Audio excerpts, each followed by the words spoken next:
जन्म लेकर के आकर के इसको फिर से भोगना पड़ेगा। जैसे कौरव और पांडव का हुआ, तो पांडवों को जब बहुत दुख हुआ, वनवास मिल गया, तब भगवान कृष्ण सारथी के रूप में आए और भगवान कृष्ण के सानिध्य में उन्होंने सारा राजपाट और वैभव प्राप्त किया। परंतु वो वैभव प्राप्त करके भी, इतना विशाल वैभव प्राप्त करके भी उन्होंने क्या किया? प्राणों को त्यागने का नहीं सोचा। परंतु वैभव मिलने के बाद उन्होंने सोचा कि अब इस जीवन में कुछ नहीं रखा है, भगवान के शिव की तरफ जाना चाहिए। शिव अर्थात शून्य। तो उन्होंने प्राणों को त्यागने के लिए पांचों पांडव ने केदारनाथ से लेकर के बद्रीनाथ तक की यात्रा शुरू की और एक एक करके सब अपने अपने प्राण त्यागते रहे। परंतु कब त्यागा? जब वो बहुत खुश थे, जब नहीं जब वो बहुत दुखी थे। इसलिए सतत राम का ध्यान और स्मरण करते रहो और अपने पथ में आगे बढ़ते चलो। तो मैं आपको बता रहा था कि सूर्यस्वर और चंद्रस्वर इनको साधा कैसे जाते हैं, क्योंकि इनका इनबैलेंस हुआ तो तुम समझ लेना तुम्हारी मृत्यु करीब आ रही है। और यदि दोनों को तुमने नियंत्रित कर लिया तो तुम्हारे अंदर सुषुम्ना नाड़ी विकसित हो जाएगी। अब अच्छे से सुनो, ध्यान लगा करके समझो। तुम जो श्वास ले रहे हो तो कभी यहां उंगली रख के देखना, एक नाक से तेज सांस का एहसास होगा कि चल रही है, दूसरे से नहीं होगा। फिर 45 मिनट बाद फिर चेक करना, देखोगे कि ये नाक से सांस आना कम हो गया है और इस नाक से सांस आना ज्यादा। तो ये सूर्य और ये चंद्र। अब तुम उसका नियंत्रण कैसे करो? उसका नियंत्रित करने का एक तरीका है।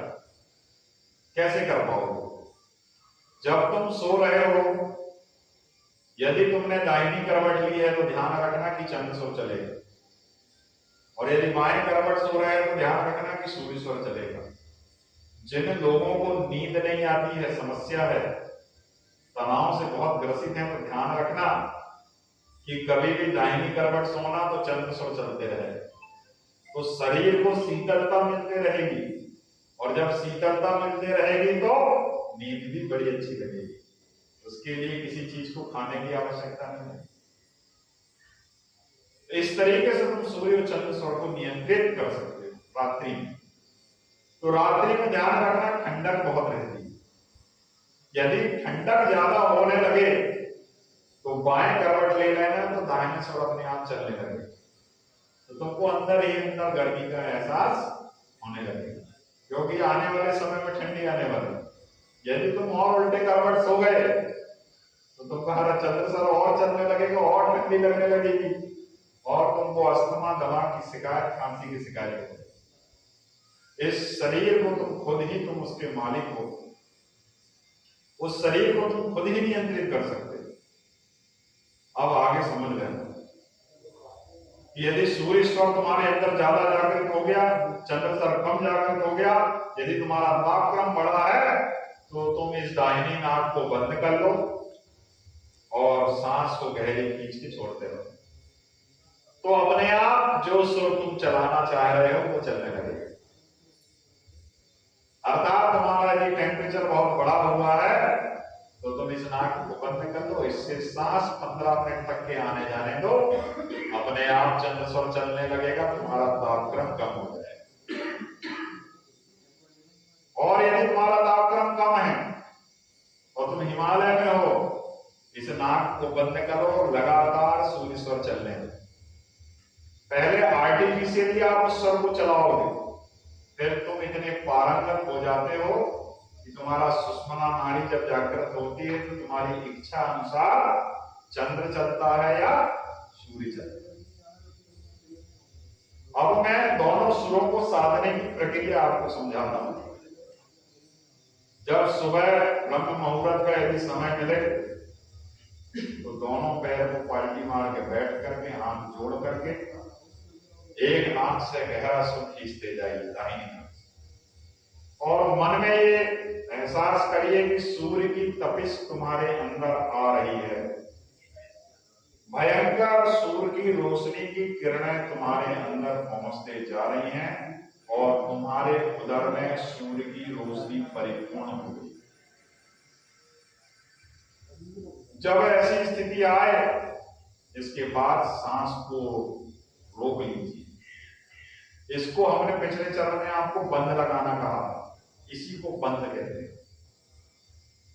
तो जब सांस आप रोक लोगे थोड़ी देर, उसके बाद उसी दाहिनी नाक से धीरे धीरे स्वर को विसर्जित कर, इसको कहा गया है सूर्य नाड़ी शोधन।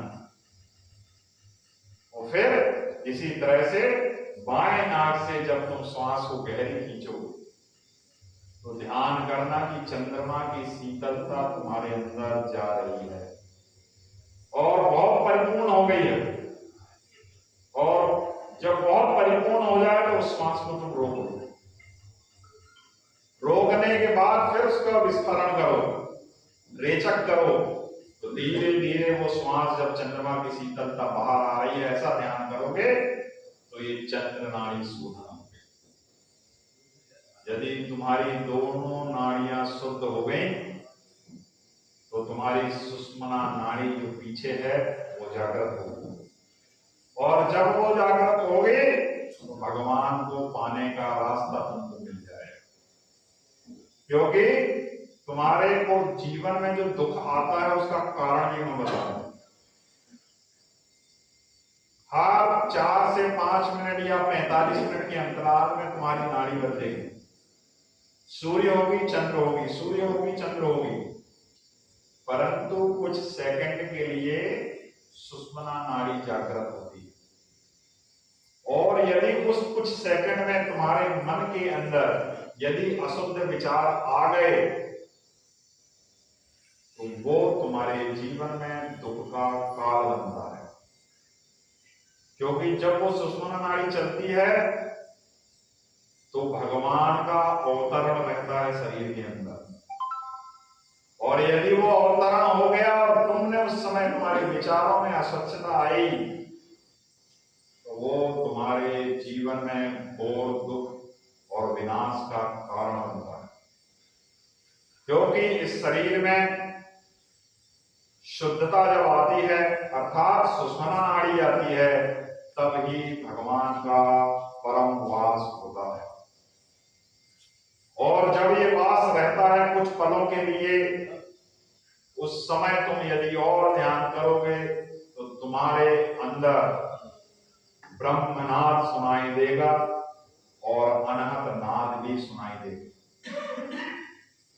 और ये ब्रह्म और अनंत नाद जो सुनाई देता है, यही तुम्हारा जीवन है और केवल यही जीवन है। क्योंकि तुम्हारे अंदर जो आत्मा का अंश है वो भगवान का ही अंश है, और वो अंश है तो वहां ये 2 ही नाद रहते हैं, 2 ही ध्वनियां रहती हैं। पहली ब्रह्म नाद और दूसरी अनंत नाद। तुम यदि ध्यान करके सोचोगे तो अनहत नाद सुनाई देगा तुमको। क्योंकि अंदर का जो संगीत है केवल यही 2 संगीत है, बाकी कोई संगीत नहीं है। अंदर तुम्हारे अंदर घोर अंधकार है, उसमें 7 दरवाजे हैं, और उन दरवाजों को एक एक खोल करके जब तुम अंदर प्रवेश करोगे, परम सत्ता तक के सहस्त्रहार चक्र तक प्रवेश जब तुम करोगे तो तुमको जैसे तुम किसी के घर जाते हो तो तुम पहले खटखटाते हो या बैल बजाते हो, तब वो घर के अंदर का व्यक्ति आकर के दरवाजा खोलता है। इसी तरह तुम्हारे रीढ़ की निचली हड्डी का पहला दरवाजा मूलाधार चक्र कहा गया है। दूसरा जो दरवाजा स्वादिष्ठान चक्र कहा गया है। तीसरा दरवाजा जो कहा गया है वो मणिपुर चक्र कहा गया है। चौथा दरवाजा अनहत चक्र कहा गया है। 5वां दरवाजा विशुद्धि चक्र कहा गया है। 6वां दरवाजा आज्ञा चक्र कहा कहा गया है, और अंतिम दरवाजा जो परम धाम है उसको सहस्त्रहार चक्र कहा गया। अब इन दरवाजों को खोलने की प्रक्रिया क्या है? तुम कहते हो मैंने कितने जन्म लिए, आज तक भगवान के दर्शन की प्राप्ति मुझे नहीं हो पाई। जब तुमने दरवाजा खटखटाया ही नहीं तो तुम्हारी सुनेगा कौन? और वो मालिक तो 7 दरवाजे के पार बैठा है, वो तुम्हारी सुनेगा क्यों? क्योंकि तुम्हारे इन 7 दरवाजों पर चित्त का पहरा डला हुआ है। चित्त और प्राणवायु मिलकर के जो इस शरीर को चला रही है उसका पहरा है, वो तुमको उन तक जाने ही नहीं देता है, उस परम सत्ता तक तुमको पहुंचने ही नहीं देता है। तो पहला दरवाजा जो मूलाधार चक्र कहा गया है, उसको खटखटाने के लिए एक मंत्र होता है लम। जब तुम लम लम लम बार बार ध्यान करोगे तो तुम्हारा पहला दरवाजा खुलेगा। परंतु इस प्रक्रिया के लिए तुमको क्या करना होगा? सर्वप्रथम सूर्य नाड़ी शोधन करोगे, फिर चंद्र नाड़ी शोधन करोगे, फिर दोनों